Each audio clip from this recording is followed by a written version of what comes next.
টানা 12 দিনের যুদ্ধের পর ইরান ইসরায়েল যুদ্ধবিরতিতে সম্মত হয়েছে। মঙ্গলবার যুদ্ধবিরতি ঘোষণার পরপরই পরমাণু ইস্যুতে নতুন ঘোষণা দিয়েছে তেহরান। এর আগে ইরান পরমাণু বোমা তৈরির দ্বার প্রান্তে আছে এমন অভিযোগ তুলে হঠাৎ হামলা করে বসে ইসরায়েল। সময় নেয়নি ইরানও, পাল্টা ক্ষেপণাস্ত্র নিক্ষেপ করে নাস্তানাবুদ করে দেয় ইসরায়েলকে।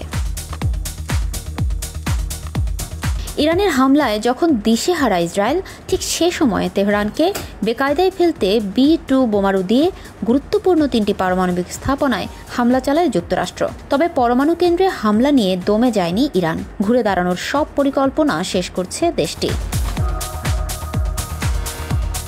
এরই মধ্যে পরমাণু কর্মসূচি নিয়ে নতুন ঘোষণা দিয়েছে খামেনির দেশ। দেশটির পারমাণবিক সংস্থার প্রধান মোহাম্মদ ইসলামী এ ঘোষণা দেন। মঙ্গলবার মেহের নিউজের বরাতে বার্তা সংস্থা রয়টার্সের এক প্রতিবেদনে এ তথ্য জানানো হয়েছে।